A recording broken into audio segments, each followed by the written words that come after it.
Thanks, Bill. We're on the road again. This time we're in Jacksonville, Florida, and I happen to run into Joey Janela. Joey, how are you? Hey, what's up? Good to see you. I know that you had an interesting get-together with Enzo recently. You want to talk about that? Yeah, it was just a drunken incident. I was a little wasted and just ran into him, and we just had an exchange of words over the last year on the internet. And I was like, all right. And I was just joking. And I said, halfway joking, I was like, hey, you want to fight? And yeah, he threw up his fist. Huh? That's it. So I was like, all right, I guess I got to fight now. And it is what it is. Like two guys who actually started something, kind of thought, uh-oh, what are we doing here? Yeah, well, we did throw a few hands before the video started. And then afterwards, I think we both thought in our heads, we were like, why are we fighting right now? Especially I thought, I was like, what am I doing? Yeah, if I get arrested, and I've got arrested before for fights outside of bars and paying a large, I'm 30 years old now. This is when I was like 19, 21, 24, a couple, there's got to be a cutoff, I can't go down that path of being a 30-year-old getting arrested and ending up on the internet. And not keeping a job either. You got to be careful about that. But let me ask you, you've got a big match coming up, Fight for the Fall. And what are the plans for you tomorrow night? And of course, now this will be playing after the fact, so nobody will know. Yeah. But what are your plans for the evening? It's just we're on the buy-in, which is big YouTube. It's the extension of the Fight for the Fallen show.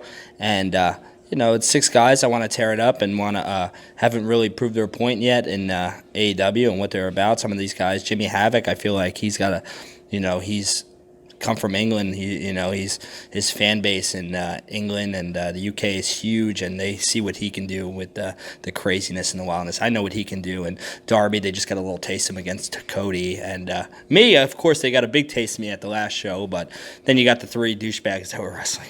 Well, you actually are known for deathmatch wrestling, but the truth is, you're not actually a deathmatch wrestler. You do that, but that's not all you do. No, I do all types of wrestling. I do every type of wrestling, and I think I thrive in every type of wrestling. I'm not going to say I'm the best wrestler in the world, but I think I'm up there because I can adapt to anyone's styles. And a lot of these guys, when they wrestle me, they look forward to wrestling me because they know I'm willing to do a lot to entertain and a lot to put on a match people will remember. Jon Moxley, big main event match, great match as a matter of fact. For you, that had to have been huge because you mainly were on an indie level before you got into AEW. Yeah. So you jumped from indie straight into the main event with Jon Moxley. That had to have been huge for you. It was great. It was 14 years coming. I've been wrestling for 14 years now and kind of self-taught myself, throughout the years. And I've kind of did it the old school way. I may not be an old school wrestler to some, but I kind of learned on the road and I became who I am just through wrestling and traveling, not making no money, and driving 12 hours, 24 hours to just make a few dollars and put on a show. Sometimes all we got was a hot dog. Yeah, that's it. I've gotten hot dogs before. I've gotten handshakes. Yeah, just I did the All In show in September, and that was great against Adam Page, and that was like crazy. I was tearing up going out there and tore it down there and got a lot of new fans doing that. And this match that we just had with Jon Moxley, my fan base has just grown in the last 2 weeks. I can imagine. It's crazy. And right now, I got one of the top 2 selling T-shirts on Pro Wrestling Tees. That's really good. So me and Moxley have the 2 top selling shirts right now, and I think that's a statement to what we did a couple weeks ago. I think we took the business in a different direction. I think you did too. Within 20 minutes. Yep. So did a great job. Ultimate goal in AEW.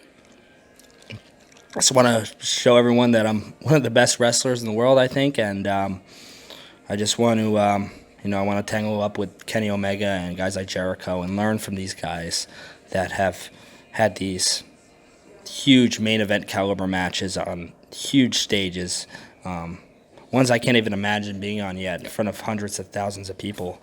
And I just want to learn from some of these guys, and also at the same time, I want to, I just want to be fucking rock star and ride this out till it's over. And if I only make it this far, then I think I've done it from where I started, being untrained backyarder. Again, here you were in a main event with Jon Moxley. You certainly can't complain. That's it. I earned everything I worked for, and I'm just happy to be here.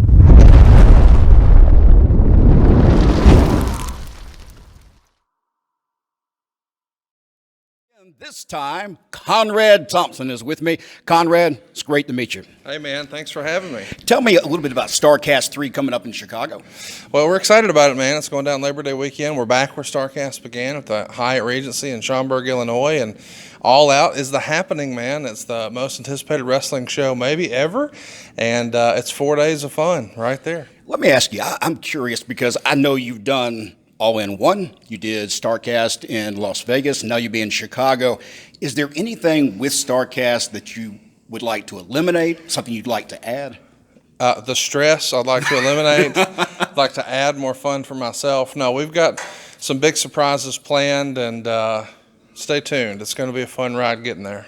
Let's talk about the podcast. You are the pod father of podcasting. Let's be honest. When it comes to wrestling and podcasting, you're the one. Nice. I know that you've had a lot of different guys you've worked with. Is there anybody you'd like to work with that you haven't yet? Yeah, I'm looking forward to the Arn Anderson show. You know, we're hoping to get that one going in the fall, so maybe September or October is what we kind of have penciled in for a start date. And one day, if the circumstances are right, I think it would be cool to do one with Paul Heyman or Michael Hayes or Jeff Jarrett. I think all those guys have stories that need to be told. You have Grilling with JR. You're traveling around doing that right now. You're also working with Tony. Who all are you working with on the road? Right now, it's Tony Schiavone and Jim Ross, but we hope to add Arn Anderson to the fold. Of course, right now, Eric Bischoff and Bruce Pritchard's dance card's pretty full. So no more live shows for those two. Did that cause any problems with you on the shows? Oh, no, absolutely not. You know, I mean, there is some adjustment because we had done some pretty regular and routine touring, and now that's over. But no, other than that, no change. That's good. The shows are fantastic. I really haven't noticed any difference in the shows whatsoever, to be honest with you. And I was not a podcast friend. I didn't like podcasting. I came from radio, spent 30 years in it. So when I started listening to your podcast, I was hooked. Wow. I mean, honest to God, I don't know where you learned to do everything that you're doing with these folks, but you've learned something somewhere that's really paying off for you. Well, it's nice of you to say. You know, I don't have a communications degree or whatever sort of background you do. I'm just a fan and trying real hard, and luckily a lot of fans have the same taste as me, and they're digging what we're doing.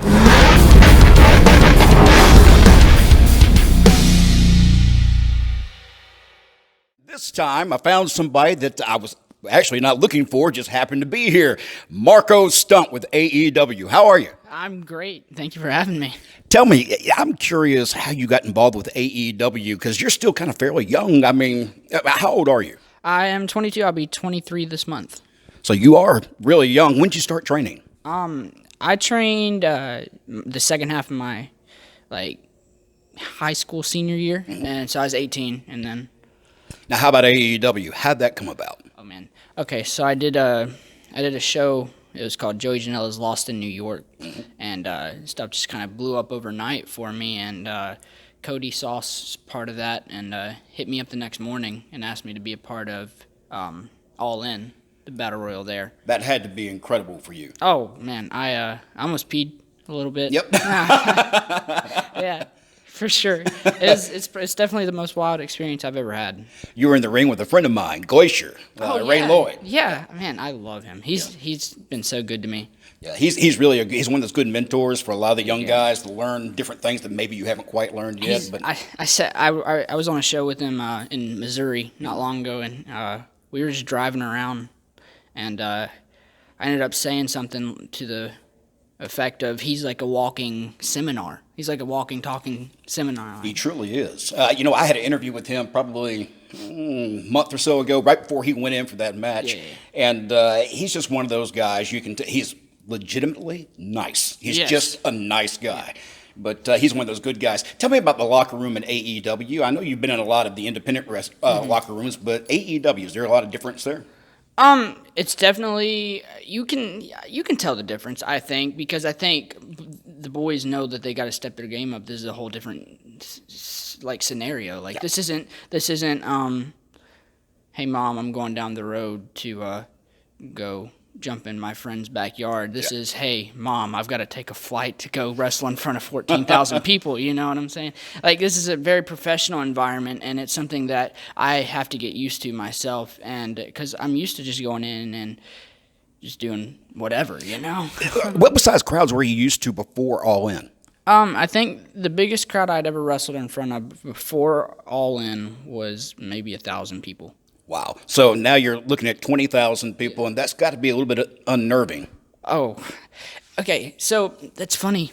You talk about that. Like, the nerves are weird before my match for me. And as I'm walking to the ring, my heart's just doing this. Like, I try not to show it. But, But that's a good thing that you have that, though. I used to work in the ring quite a bit, and I always, it didn't matter how many years I had wrestled. It didn't matter. As soon as I hit that ring, it took that first step or two before I calmed down. Yeah, that's what I was about to say is once I finally get in the ring, the bell rings, I know what I'm about to do.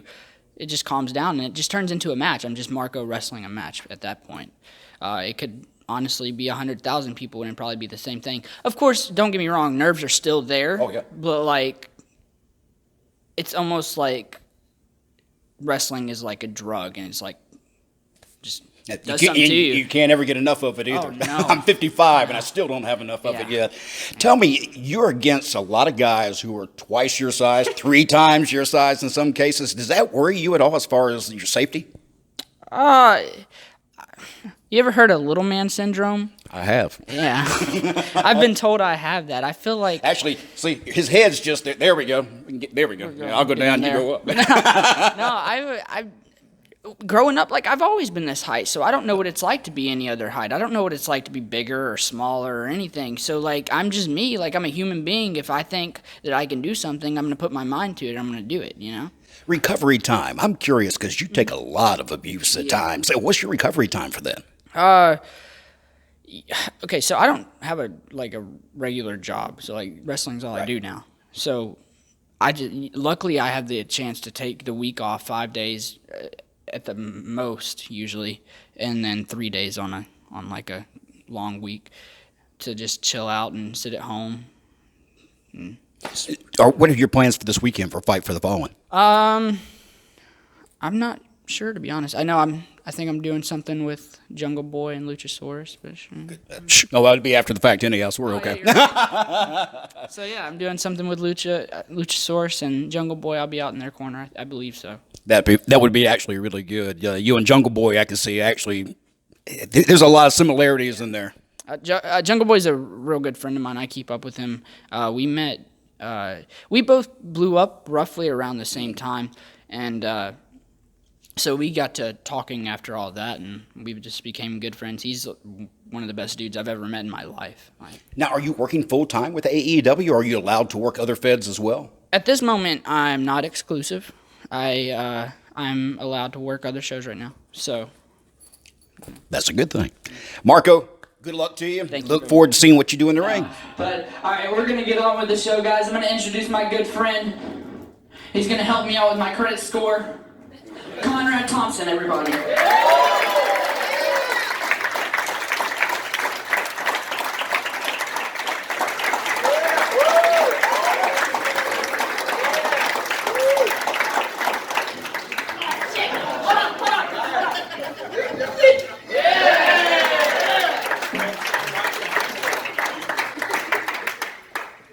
How's it going, everybody? I don't know what we're waiting for. Let's bring out the voice of wrestling, Jim Ross. Yes,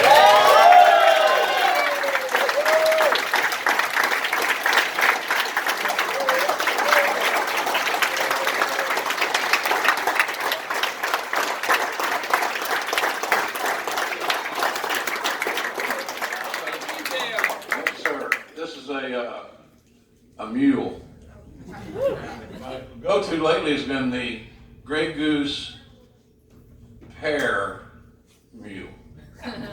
So you use the Grey Goose instead of the Tito's, which is in this. It's pretty good stuff.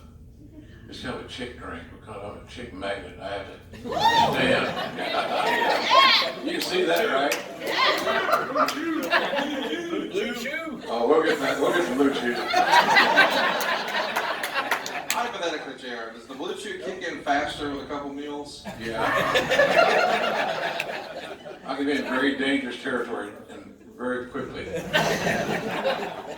With a blue chew right now. It looked like a prison movie, me and you. I don't think I was hoping for that. Are you guys excited for tomorrow's show?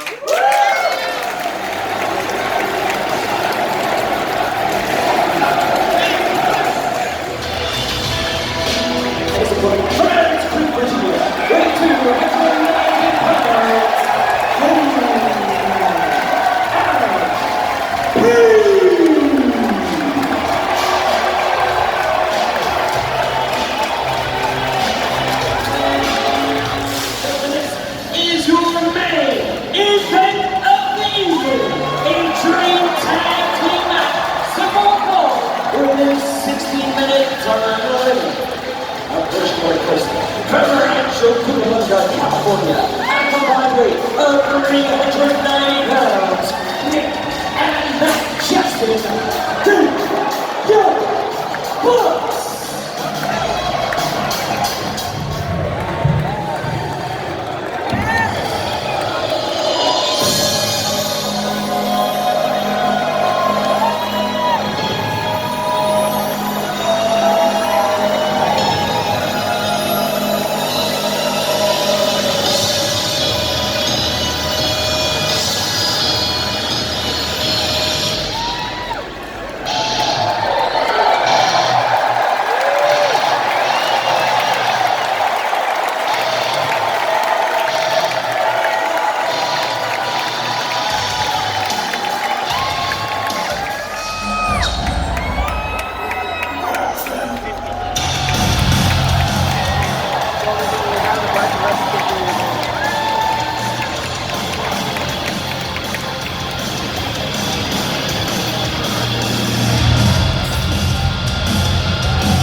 Accepting this check for the VAAC.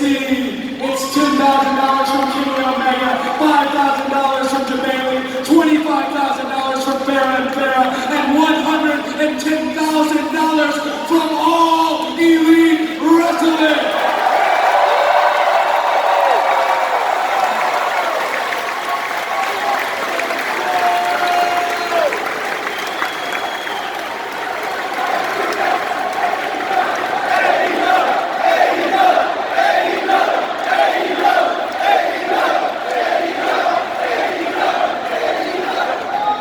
We wanted to help those who were affected by gun violence.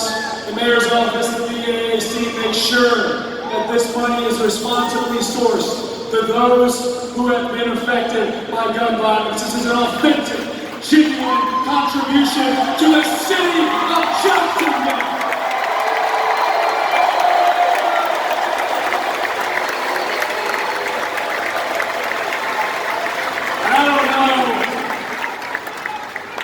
We are still on the air, but I'll say this. You can't counter-program what All Elite Wrestling is doing. Perhaps you could counter-program me.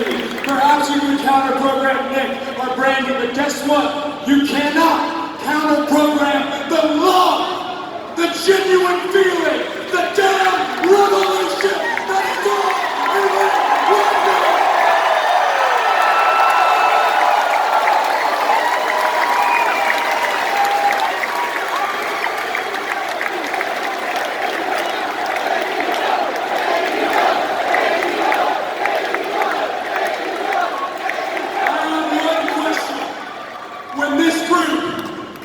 To TNT this fall. Let me ask each and every one of you, are you coming with us?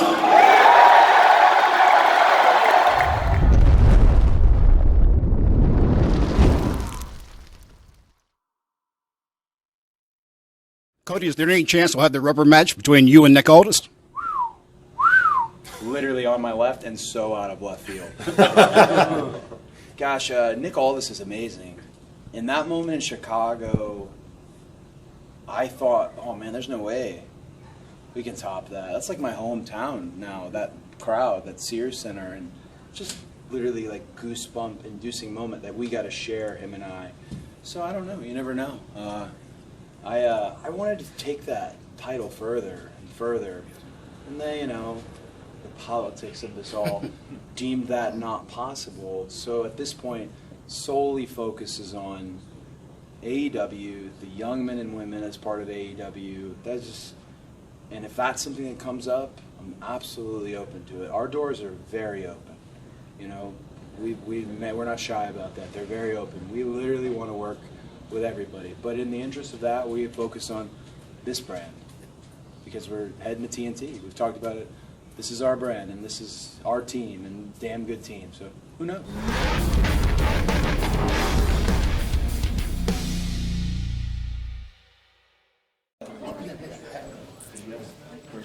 Oh, thank you. I know you. How's it going? I feel like I'm in a zoo. Throw me some peanuts. Watching that battle royal at Double or Nothing, seeing all the guys involved, the guy that I did not want to win was Hangman, because he is as good of a new talent that I've seen in a long time, and it is going to be not easy to beat him. Of course I'm going to beat him, you know that. But it's one of those things where I have to be very careful with what I do, and that's why you see what happened to his eye tonight? Cut open, bleeding, big black eye. That's not show business, that's the real deal, and that's the message that I'm sending him, to let him know that this is not going to be easy, because if I don't beat Adam Page, it could be the beginning of the end of Chris Jericho's illustrious career.